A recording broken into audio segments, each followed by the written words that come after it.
Et voilà, messieurs, asseyez-vous, allez-y. On va accueillir Nicolas Teilhard aussi qui va... on peut l'applaudir aussi. Allez-y, choisissez, c'est comme vous voulez. Pour parler donc de cette cérémonie d'ouverture hors norme, c'est à vous, Nicolas. Bonjour à tous, ravi d'être là. On a un peu changé de tenue par rapport aux intervenants précédents. On est plus dans le cambouis. On va effectivement parler de cette cérémonie d'ouverture qui, alors moi, me touche particulièrement parce que le hasard fait que j'ai grandi dans une ville olympique. Donc vous avez une chance sur 4.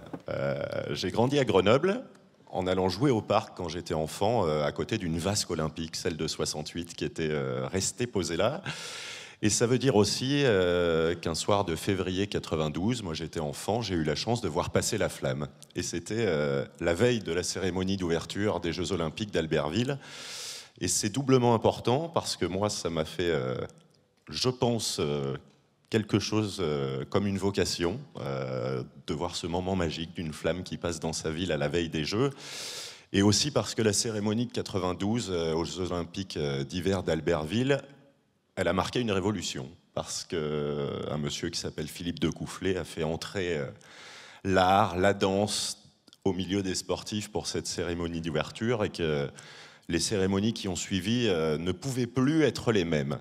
Alors je ne sais pas si ça a trotté dans la tête, notamment de Thierry Reboul et des autres, au moment de penser à cette cérémonie. Thierry Reboul, c'était Florent Manodou qui disait que c'était le moment le plus attendu des Jeux de Paris 2024. Elle vient d'où, cette idée d'une cérémonie qui ne se passe pas dans un stade? Elle vient... D'abord, elle vient un peu de ma faute, pour être tout à fait honnête. Je ne le dis pas trop, mais bon. Non, elle vient d'abord de l'ambition, je crois, de Tony Estanguet. Certes, d'organiser les Jeux à Paris, mais aussi, peut-être surtout, de faire de ces Jeux un moment inoubliable et d'avoir encore plus d'ambition, peut-être, que j'allais dire simplement, c'est absolument pas simple, mais de les organiser. Et de la question comment on les rend inoubliables, ma réponse et la réponse de mon équipe était en sortant du stade, enfin en sortant du stade, parce que ça fait un certain nombre d'Olympiades que ce projet existe. Ça existait notamment à Rio, dans la baie, etc. Et que ce projet, édition des Jeux après édition des Jeux, ne voyait pas le jour. Pour un certain nombre de raisons. Parfois, il s'y prenait trop tard. Parfois, le contexte n'était pas bon. Parfois, les uns ou les autres de l'environnement ne suivaient pas. Et on s'est fixé, nous, cet objectif-là, d'être les premiers, de sortir cette cérémonie du stade. Pourquoi la scène? C'était évident? Alors ça, c'est l'étape 2.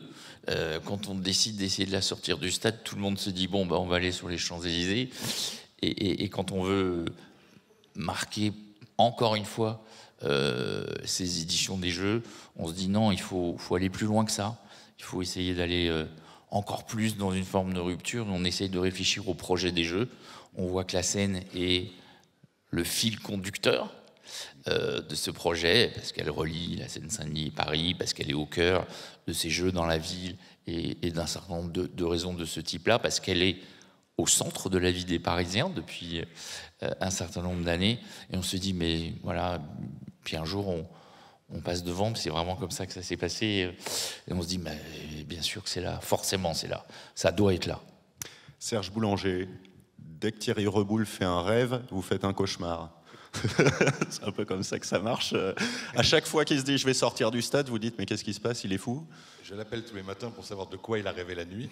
Non, plus sérieusement, il faut traduire l'ambition, l'innovation et l'originalité du dossier de Paris 2024 en après des choses qui puissent aussi garantir le niveau de sécurité et ce que l'on peut attendre de tout grand événement. Donc bien évidemment, c'eût été plus facile d'organiser, parce que si vous me posez la question par rapport au stade, il eût été plus facile de l'organiser au Stade de France comme on le fait sur grand nombre d'événements, etc. Et que ce choix de la scène, et je rappelle aussi que l'autre cérémonie d'ouverture des Jeux paralympiques ne se déroulera pas non plus dans un stade, mais se déroulera sur la place de la Concorde et sur le bas des Champs-Élysées. Donc pour l'une et l'autre des cérémonies, nous serons dans l'originalité, avec les concepts artistiques définis par Paris 2024, et on a pris le meilleur, ou en tout cas parmi les meilleurs, pour pouvoir définir le projet artistique de l'une et l'autre de ces cérémonies. Mais il nous faut maintenant, par rapport à cette originalité, cette ambition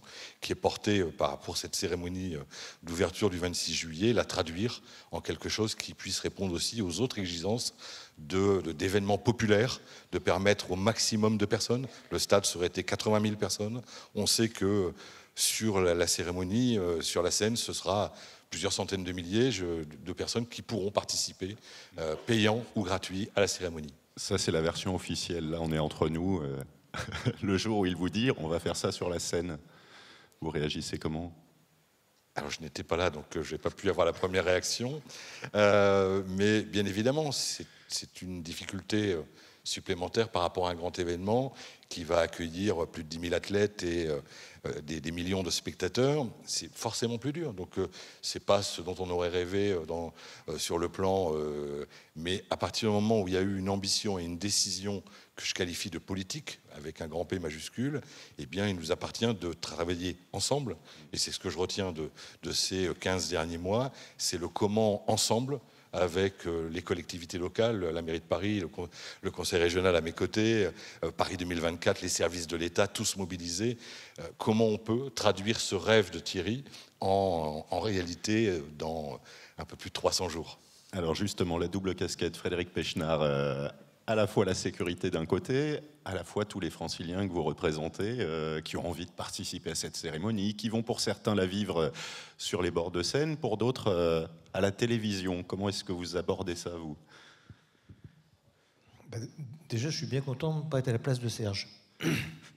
Parce que le défi, c'est évidemment, d'abord et avant tout, un immense show formidable, que j'espère qu'il sera formidable. En tout cas, tout est fait pour ça. Et vous l'avez d'ailleurs très bien dit tout à l'heure, c'est faire de ces jeux quelque chose d'inoubliable. Mais ne faisons pas de ces jeux quelque chose d'inoubliable dans le mauvais sens. Pour des gens qui sont responsables de la sécurité, c'est évidemment une immense difficulté.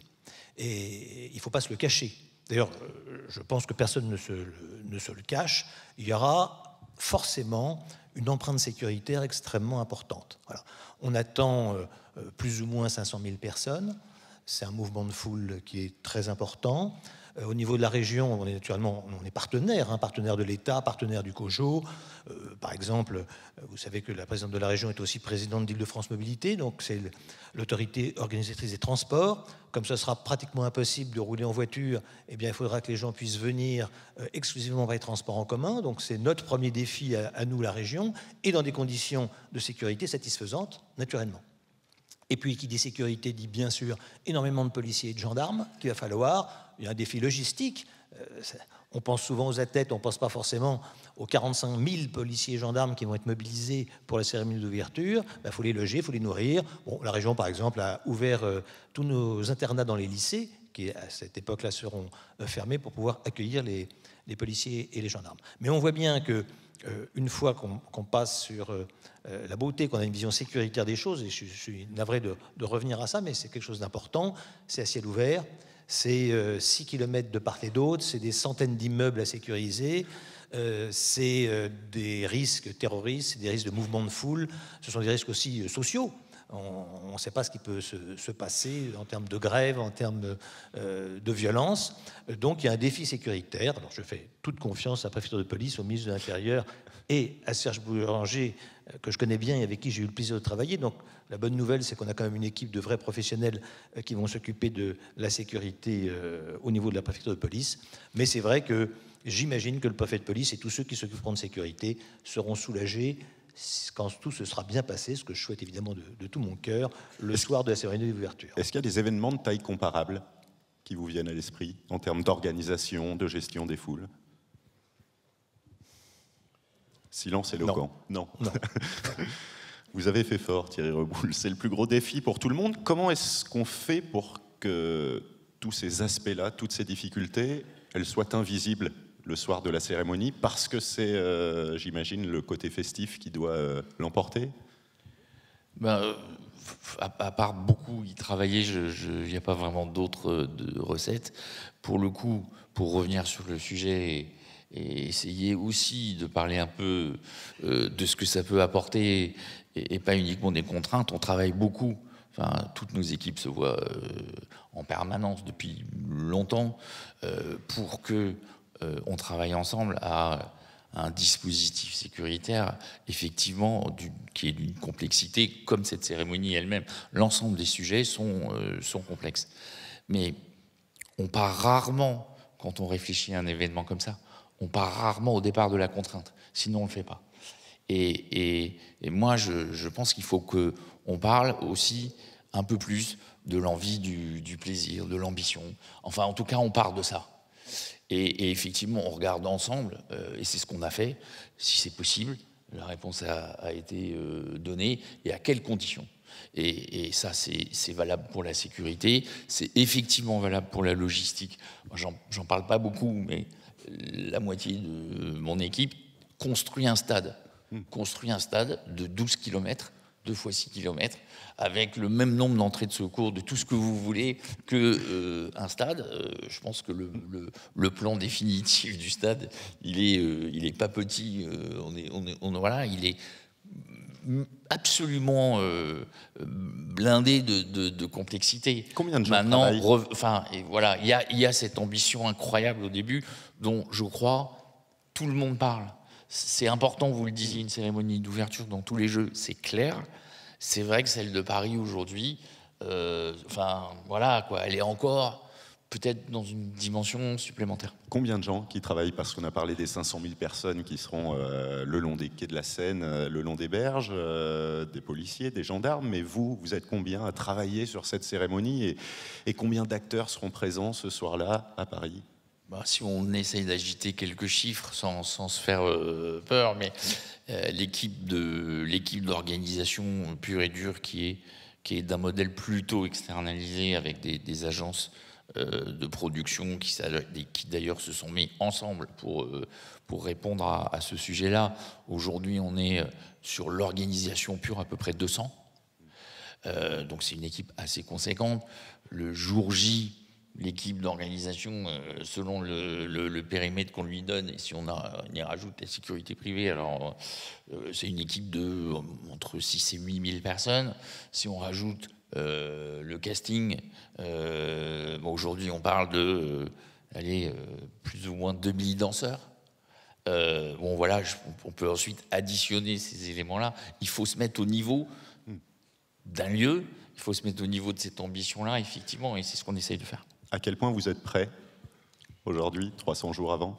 On est hyper prêts, c'est fini. Non, on est jour et nuit dessus. On en a parlé tout à l'heure et vous en avez parlé en parlant de découfler.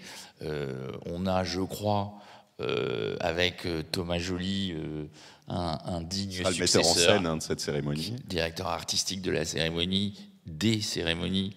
Je pense à un type incroyable, avec qui la fusion est vraiment totale, et sur lequel qui a extrêmement compris les enjeux et qui veut lui aussi que Paris imprime sa marque.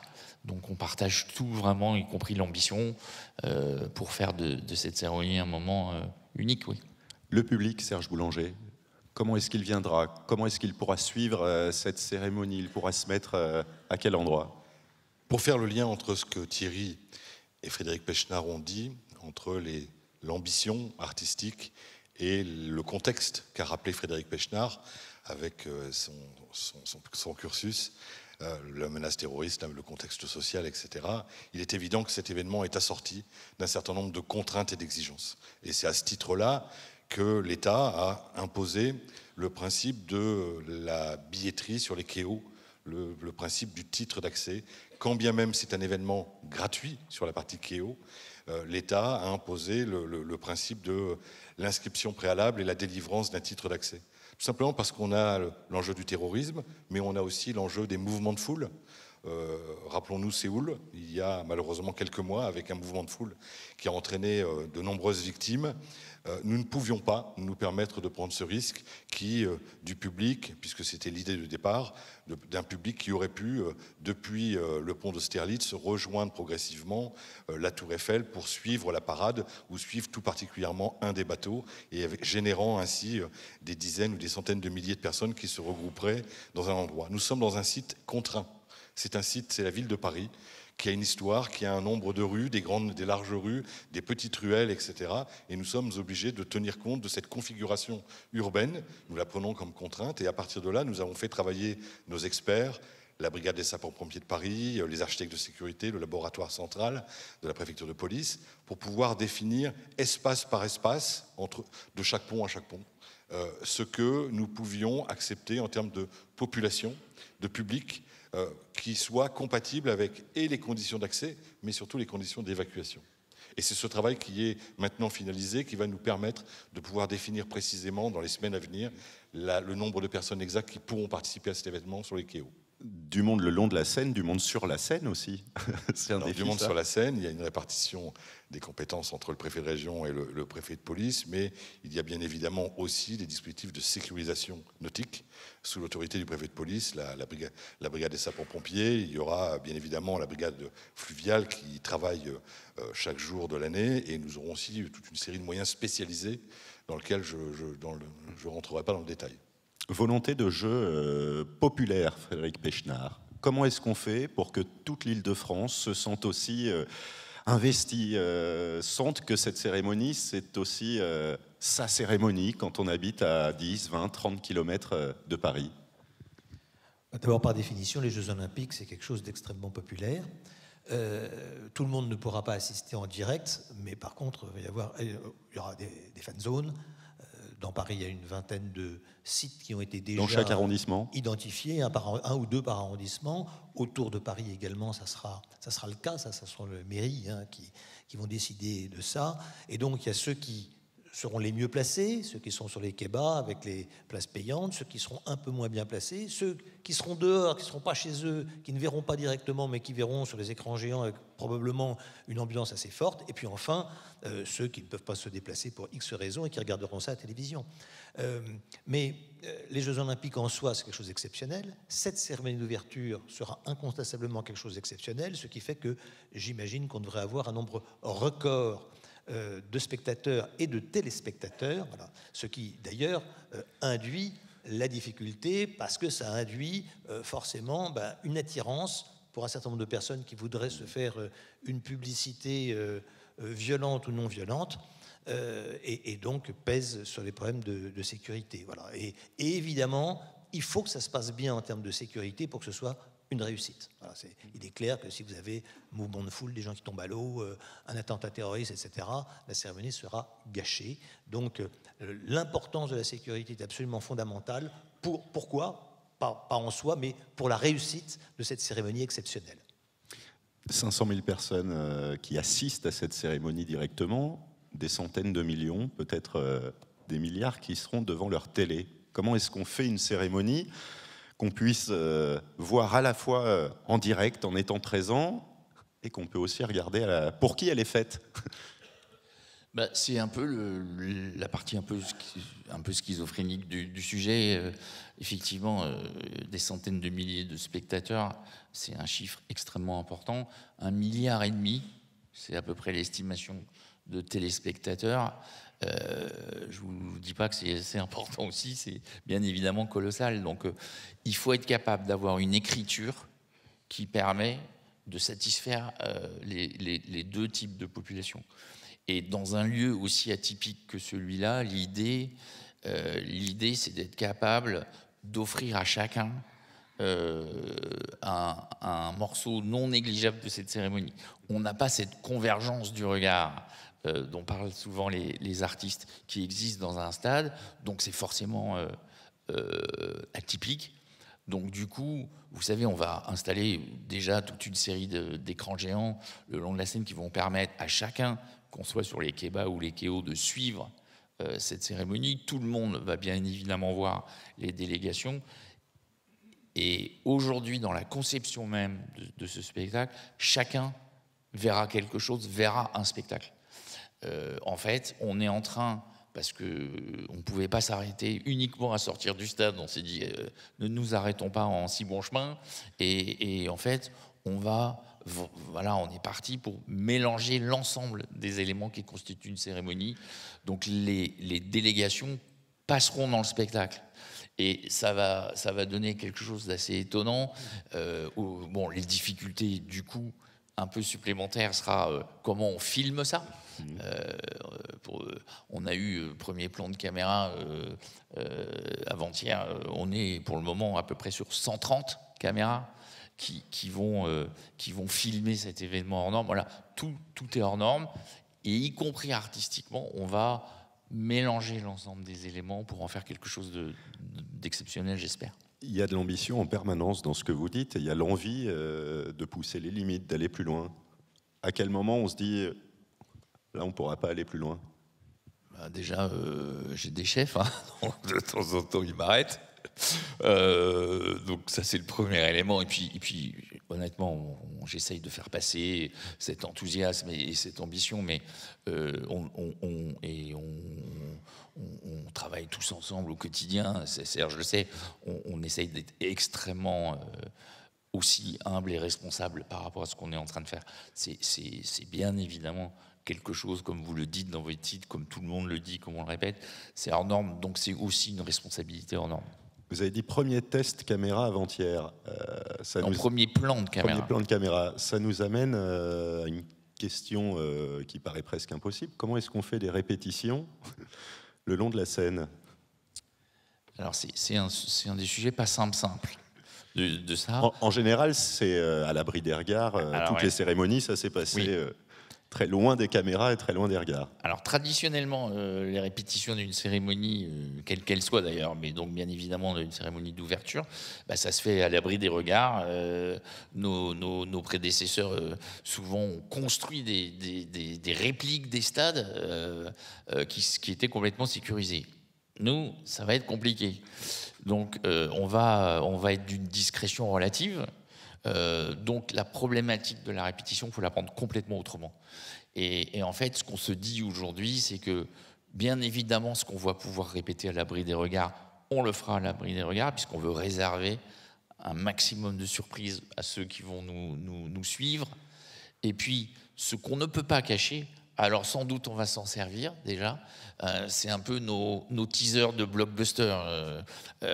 Quand on sort un blockbuster, on sort 3, 4, 5 teasers. Donc vraisemblablement, ça peut devenir aussi un outil de communication et un outil d'envie. Et puis, on va les répéter de manière désorganisée, si vous me passez l'expression. Le 14 juillet fait pareil dans un autre domaine, c'est-à-dire qu'on ne va pas faire une succession de choses qui va vous permettre de comprendre trop facilement une narration. On ne le fait pas avec les costumes, on ne le fait pas avec ceci, on ne le fait pas avec cela. Donc en fait, c'est un élément logistique complexe à nouveau, mais qu'on va travailler de manière un peu exprès, j'utilise le terme exprès, désorganisée, si je puis dire, pour qu'on ne puisse pas forcément comprendre les tenants et les aboutissants du sujet.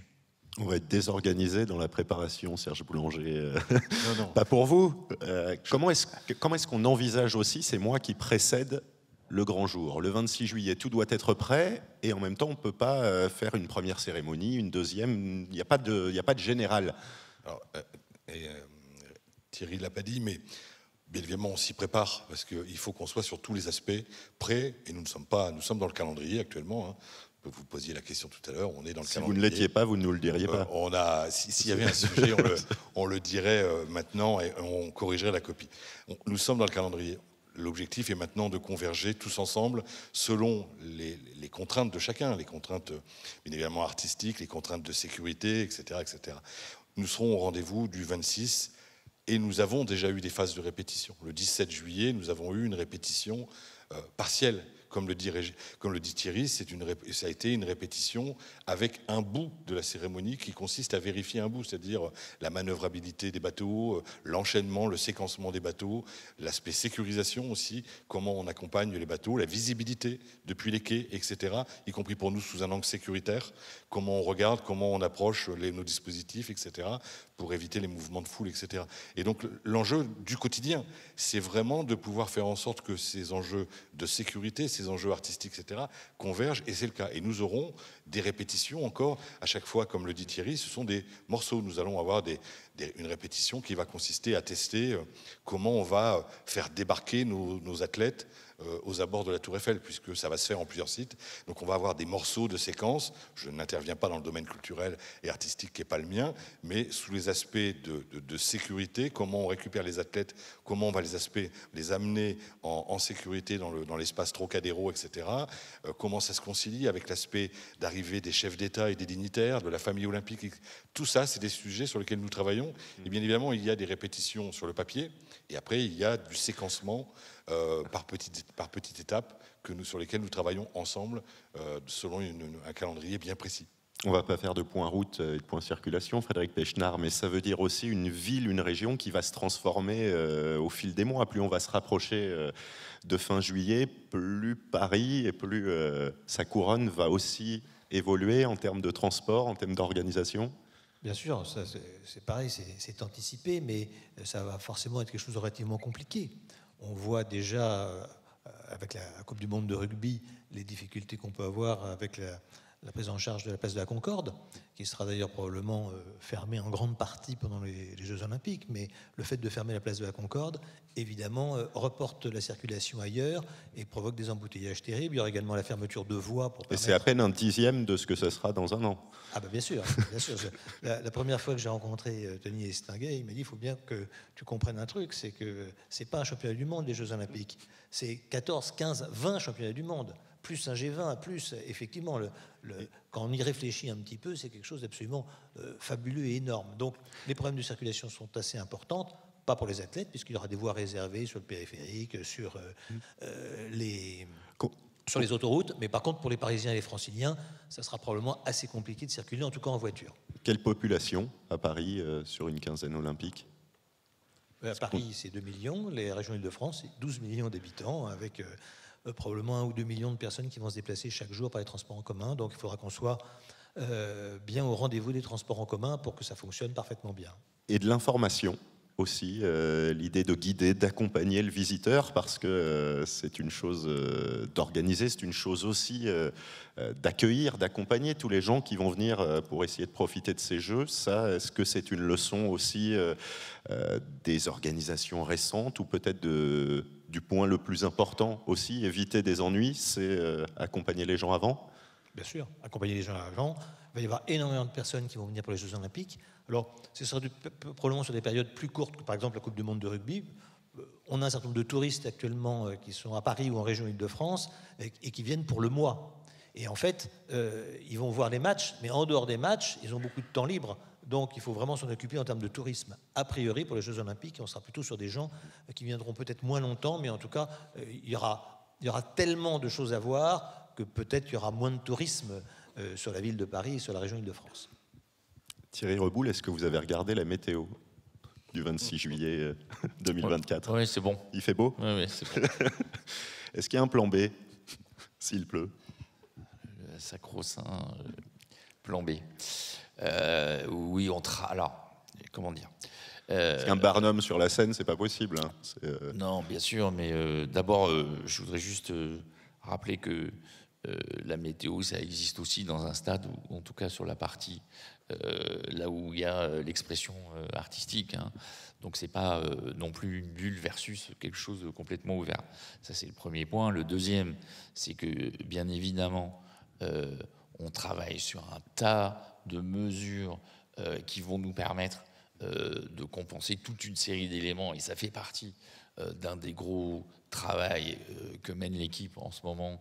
Et à Paris 2024, il n'y a pas que ceux qui font les cérémonies, il y a toute une série de directions qui regardent aussi dans leur domaine tous ces aspects-là. Donc c'est un sujet collectif chez nous. Et puis ensuite, oui, il y a une partie de ça profonde qui est de dire, voilà, ce sujet-là, il est jouable dans cette condition-là. On peut pas. Je peux pas, personne ne peut vous garantir qu'il ne peut pas se passer un phénomène exceptionnel. On ne va pas tirer sur les nuages. Voilà. Non, je ne crois pas. Enfin, ce n'est pas prévu a priori. Mais voilà. Donc ça fait partie d'un élément, je dirais, inhérent à ce projet. Mais encore une fois, ce n'est pas parce qu'on l'aurait fait ailleurs que le risque n'existait pas non plus. Est-ce qu'il y a un combat quotidien de maintenir le rêve, l'enthousiasme autour d'une cérémonie dont on sait qu'elle est accompagnée d'un tas de contraintes et qu'à peu près tous les interlocuteurs que vous avez sont là pour vous les rappeler? Oui, mais après, chacun est dans son domaine, chacun amène sa contribution par rapport à son professionnalisme. Donc c'est normal. Les discussions qu'on a avec mes amis ici, tout le monde est dans son rôle. Après, honnêtement, moi je ne vois pas de problème d'enthousiasme sur un projet pareil. J'ai l'impression que, bien évidemment, chez nous, c'est clair, mais pas que chez nous. Moi, il y a eu, bien évidemment, une phase un peu de surprise ou d'étonnement, etc. Mais, et c'est encore une fois normal. Mais aujourd'hui, moi, j'ai vraiment le sentiment que dans le public, dans les équipes, bien sûr, mais dans toutes les équipes qui travaillent dessus, il y a vraiment envie, quoi. Il y a vraiment cette envie-là. Est-ce qu'il y a une flamme chez les athlètes aussi de participer à cette cérémonie parce qu'elle sera différente de toutes les autres? Déjà, cette cérémonie, elle a aussi et peut-être d'abord été faite pour eux. Quand on parle de la scène, quand on parle d'une cérémonie sur la scène, on prend aussi en compte que sans doute l'expérience athlète sera sans doute une des meilleures qu'ils aient vécues, puisque je rappelle que dans une cérémonie traditionnelle, ce qui n'est pas une critique, mais on marche un peu, là on va sans doute marcher moins, on est sur un bateau, on a des conditions dans ce bateau qui sont assez favorables. Et puis surtout, on passe son temps au milieu de Paris. On n'est pas à l'intérieur d'un stade, ce qui a aussi ses valeurs, encore une fois. Mais en l'occurrence, là, l'expérience athlète, elle est dingue. Et je pense que c'est ce qu'on dit. J'ai pas pu entendre la fin parce qu'on devait se préparer, mais je pense que c'est ce qu'ils ont dit, les athlètes aussi. C'est ce qu'ils disent. C'est aussi pour ça, par exemple, que quand on a fait cette cérémonie olympique, les athlètes paralympiques sont venus nous voir en disant nous aussi, on veut un truc hors norme. Nous aussi, on veut une expérience dans la ville. Nous aussi, entre guillemets, on mérite cette expérience-là et Paris 2024 doit nous la donner. Donc, je pense que vraiment, les athlètes aujourd'hui, bien évidemment, ils sont dans leurs épreuves, ils sont là d'abord pour des objectifs sportifs. Mais cette envie-là, chez eux, je crois qu'elle est vraiment très forte. Ouais. De ce point de vue-là, ça veut dire travailler en parallèle sur les deux compétitions, sur les deux événements, dans une période qui est différente, parce que ce sera la rentrée, ce sera aussi une reprise d'activité, un certain nombre d'établissements qui auront repris les cours avec des élèves notamment dans les transports. Ça veut dire aussi deux organisations bien différentes pour l'ouverture des Jeux Olympiques, puis des Jeux Paralympiques. Oui, incontestablement, c'est les Jeux Paralympiques qui risquent de poser le plus de problèmes, puisque ça va finir le 8 septembre, alors que les enfants sont rentrés à l'école, dans les lycées. Donc, par exemple, nous ne pourrons plus fournir les places d'internat pour les policiers et les gendarmes. Et puis, il y aura forcément un peu plus de... Ça sera probablement un peu plus compliqué que les Jeux Olympiques proprement dit, qui se situent à une période assez idéale de vacances totales, quoi, fin juillet, début août. Dans le creux. Serge Boulanger, sur la Concorde, c'est une répétition, ce qui se passe en ce moment avec la Coupe du Monde de rugby en termes d'organisation? Tout est opportunité pour répéter. Voilà. Et effectivement, le village rugby sur la Concorde démontre la faisabilité, comme l'évoquait Frédéric Pechnard, les incidences en termes de circulation, etc. Mais plus globalement, à l'époque, on distingue bien la séquence des Jeux Olympiques, des Jeux Paralympiques. Il y aura une volonté dans les semaines à venir du préfet de police, avec Paris 2024, avec les élus, de pouvoir le plus en amont possible dire les choses. C'est-à-dire quels vont être les dispositifs de sécurité qui vont être mis en place jour à jour, comment ça va avoir une incidence sur le quotidien et comment on peut anticiper. L'idée, c'est de pouvoir le faire le plus tôt possible, et c'est ce sur quoi nous travaillons actuellement, de manière à ce que, conformément à ce qu'exprime Laurent Nunez, on puisse être là aussi au rendez-vous. L'enjeu, c'est de pouvoir, plusieurs mois avant, que l'on soit chef d'entreprise, commerçant, habitant, élève devant se rendre à un établissement scolaire au début septembre, etc., c'est que nous puissions, plusieurs mois à l'avance, annoncer les choses. Dire comment l'ambition d'avoir les Jeux Olympiques en ville a sa contrepartie de contraintes. C'est une évidence. Et il nous faut, pour un événement historique que nous ne vivrons qu'une fois dans notre vie, pouvoir accepter, durant cette phase de juillet à septembre, ces contraintes, sous réserve que nous soyons en capacité de pouvoir informer suffisamment en amont pour apporter des réponses, quelles que soient les situations. La personne qui doit se rendre à un rendez-vous médical, la personne qui a des soins à domicile, le commerçant qui doit se faire livrer, l'entreprise qui doit réorganiser ses séquences de livraison, etc., tenant compte des moments où il y a des périodes où on ne pourra pas circuler aux abords des sites olympiques. Eh bien, c'est toutes ces informations qui, dans les semaines à venir, pourront être communiquées à l'ensemble de la population. La date butoir, Thierry Reboul, à quel moment elle est bouclée, la cérémonie d'ouverture? À quel moment on touche plus au tableau? Fin de l'année. Fin d'année, on sera calé. Alors, bien évidemment, il va se passer plein de choses après, des ajustements sur des choses, mais structurellement, on a déjà une assez bonne idée. C'est déjà assez précis sur le papier, mais fin d'année, ouais, fin d'année. Précis, y compris du point de vue du récit, avec Thomas Joly, vous vous voyez tous les jours, toutes les nuits? Alors, on se voit beaucoup, surtout le jour quand même, mais non, on est, le récit est calé. On a travaillé avec toute une équipe, avec des historiens notamment, aussi des scénaristes sur ce sujet-là. Le récit, il est bouclé, c'est étonnant d'ailleurs dans un endroit comme la Seine, parce que en fait, bon, déjà on a déjà un peu un décor. Hein. Ça pour le coup, et puis c'est pas le pire des décors, hein, je pense qu'on sera tous d'accord. Et puis quelque part, traverser la Seine aujourd'hui, c'est traverser l'histoire de France. Donc en fait, notre sujet premier, c'est pas tellement de raconter l'histoire de ce pays, c'est de parler plutôt de ses valeurs. Donc on est plus sur comment on évoque, comment on illustre, comment on rend vivantes les valeurs auxquelles ce pays est attaché, celles auxquelles il doit être attaché dans le futur, au milieu et en passant dans cette histoire qui est là, qui est partout sur ces kilomètres. En fait. La place de la flamme dans cette réflexion, où est-ce qu'on la met, comment est-ce qu'on l'allume, qui décide? On réfléchit pas mal à ce sujet-là aussi. Comme on a une petite constante de différence, on essaie de l'appliquer un peu partout, mais en dehors du fait que je vous le dirai pas, ça fait partie des sujets principaux d'une cérémonie, de jeu, et on essaye d'appliquer les mêmes recettes en fait. Dans ce cas-là, on s'inspire des autres, on regarde ce qui a été fait pour surtout pas refaire quelque chose de déjà fait. Ou est-ce qu'on va chercher quand même, on va picorer des petites idées dans l'histoire des jeux aussi? Plutôt le premier. Nous, je pense que c'est un peu la ligne directrice du projet. C'est comment, effectivement, si on veut, comme je le disais, et ça c'est la ligne que nous fixe Tony Estanguet depuis le début, si on veut que ces jeux soient inoubliables, si on veut que ces jeux laissent une trace, un héritage émotionnel, un héritage immatériel dans l'esprit de tous, alors oui, on commence souvent, pas à chaque fois bien sûr, et pas sur tous les sujets, mais on commence souvent par ne pas refaire ce qui a été fait. Donc la nouveauté, ça vous intrigue? C'est dur de garder des secrets? Parce que quand on est dans le sein des saints et qu'on participe à toutes ces discussions, est-ce qu'on a des questions de l'entourage toutes les semaines pour savoir ce que ça sera? Alors moi non plus, je ne vous dirai pas où sera la flamme parce qu'au moment où on se parle, je ne le sais pas. On travaille sur des simulations, etc.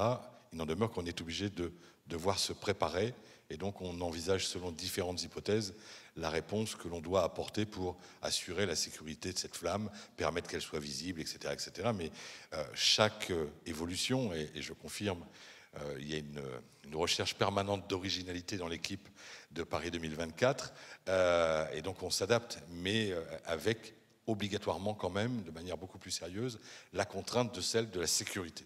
Nous, pour la préfecture de police, pour le préfet de police, l'enjeu pour lui, c'est la sécurité du public, que ce soit par rapport à la menace terroriste, par rapport à la sécurité civile ou autre. Et donc il y a cette exigence, et donc d'où l'importance du dialogue permanent. Et je confirme l'importance du dialogue que nous avons au quotidien entre les équipes, à un échelon technique, à un échelon plus stratégique, à un échelon politique, de cet échange, de manière à pouvoir, au fur et à mesure de l'évolution, et c'est normal que ce soit pour les compétitions, que ce soit pour la partie festive, le côté populaire avec les clubs 2024 et autres, tout ce qui va se passer en Ile-de-France, dans les sites olympiques ou ailleurs, à chaque fois, l'enjeu, c'est de pouvoir concilier cette exigence d'originalité, de populaire, d'événements populaires et de sécurité. Cette exigence ne peut pas être oubliée. Vous serez où, vous, ce soir-là ? Alors moi, je ne serai pas sur les quais, parce que je serai aux côtés du préfet de police dans les salles de commandement pour pouvoir faire en sorte de pouvoir coordonner l'intégralité du dispositif sous toutes ses composantes. Toutes ces composantes, que du sapeur-pompier aux policiers, gendarmes, militaires, il y a... Et à l'échelle de l'Île-de-France, bien évidemment, les aéroports, les gares, parce que tout ça, c'est du monde. Et nous avons une exigence de niveau de sécurité qui doit s'appliquer partout sur le territoire. Et donc, bien évidemment, aux côtés du préfet de police, à la salle de commandement. Frédéric Pechner, vous avez gardé des secrets de chef d'État avec Nicolas Sarkozy. Est-ce que c'est comparable d'arriver à tenir comme ça l'essentiel d'une cérémonie d'ouverture secrète au moins le plus possible jusqu'au dernier moment ? On voit bien que c'est complexe, bien sûr. D'abord, c'est nécessaire de conserver un certain secret, parce que il faut, pour que la magie opère, il faut que, si j'ose dire, on en prenne plein les yeux. Et en même temps, effectivement, du côté de la préfecture de police, probablement ils aimeraient bien savoir tout bien à l'avance pour pouvoir se préparer. Mais on parlait de la flamme tout à l'heure. Rappelons qu'il y a quelques années, il y a eu le passage de la flamme à Paris et qui s'est terminé en cafouillage. Parce que probablement on n'avait pas anticipé assez sérieusement les risques de débordement qui finalement ont eu lieu. Et la fête a été gâchée, d'où l'importance de ce qui se passera. Voilà, nous on a mis la région, on n'est pas acteur de la sécurité, mais on essaye d'aider au maximum l'État. Nous avons financé une salle de commandement, puisqu'on en parlait, pour les transports. Et pour la première fois, dans cette salle de commandement, il y a tous les acteurs de sécurité. On a une salle avec la police, sous l'autorité du préfet de police, cette salle naturellement, et également la SNCF et la RATP, qui nous permettent d'être plus réactifs et plus efficaces. La clôture, c'est plus facile, une fois qu'on est parti d'un tel défi pour l'ouverture. Oui, c'est plus facile. Ça ne veut pas dire que c'est facile, mais c'est plus cadré, quoi. C'est plus, l'endroit, on le connaît. On fait les 2 clôtures, comme vous le savez, au Stade de France. On a hâte aussi. Je pense que Thomas Joly a hâte aussi, parce qu'il il trouve aussi là quelque chose, cette fameuse convergence du regard dont je parlais tout à l'heure. Je crois que pour un homme de théâtre, c'est quelque chose bien évidemment d'important. Donc il y a aussi beaucoup d'envie de faire ces 2 cérémonies-là. On parlait de rêve pour les athlètes d'être des acteurs. Est-ce que c'est un rêve aussi pour des artistes dans tous les domaines ? Est-ce que vous recevez un peu plus de SMS et d'appels qu'avant ? Des appels à candidature ? Franchement, pas mal. Mais moi, j'étais dans une agence d'événements avant. Je me souviens comment on essayait d'avoir un certain nombre de ces gens-là au téléphone, comment on galérait. La situation s'est améliorée. Je pense qu'elle va se complexifier profondément dans un an. Mais c'est vrai qu'aujourd'hui, c'est pas la partie la plus dure du job d'avoir les gens qu'on veut. Il y a une partie en revanche qui est plus dure aujourd'hui, c'est comment on dit non. C'est savoir dire non ? Ouais, ça c'est galère. C'est pas facile. On va peut-être faire une dernière question qui était celle que vous vous posiez juste avant d'entrer dans cette salle. Serge Boulanger, Thierry Reboul, qui dormira le mieux le 26 juillet vers 1h du matin ? Tous les 2, mais pas ensemble. Non. Alors pas ensemble, effectivement, mais l'enjeu sera de pouvoir, chacun dans notre domaine, chacun dans les responsabilités respectives, de pouvoir avoir mené à bien sa mission en rappelant toutes les contraintes qu'a rappelées Frédéric Pechner pour ce qui me concerne sous l'autorité du préfet de police. Et bien évidemment, c'est de faire en sorte qu'on ait pu cocher toutes les cases de la sécurité, du côté populaire et du côté magique de la cérémonie. Pour vous, une cérémonie réussie, ce sera quoi? C'est si les gens sont fiers, quoi. C'est s'ils sont heureux, je pense que ça peut nous rendre heureux. Tous les gens de cette salle, tous les gens qui vont regarder la télé. Moi, je pense que c'est fondamentalement ça, ce dont on a envie.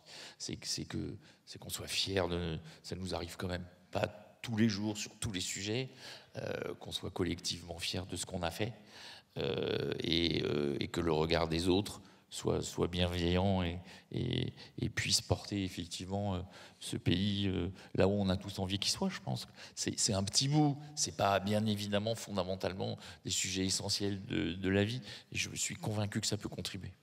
Et je crois qu'on a tous envie d'y être, à ce vendredi 26 juillet, vous avez cet agenda-là. Vous ne vivez que pour cette date depuis longtemps. C'est la seule qui occupe vos jours, vos nuits, et on est impatient, on aimerait être à votre place aussi pour fabriquer ce genre de moment qui restera sans doute gravé dans l'esprit de chacun et dans celui de tous ceux qui participeront de près ou de loin à ce grand moment qu'on espère magique, effectivement, avec Serge Boulanger, avec Frédéric Pechnard, avec Thierry Reboul, pour organiser tout ça avec des milliers d'athlètes, des dizaines et centaines de milliers de spectateurs le long de la Seine. On croise les doigts pour la météo, ce serait quand même plus sympa avec une température agréable et un ciel bleu pour qu'on puisse voir le toit de la Tour Eiffel ce jour-là.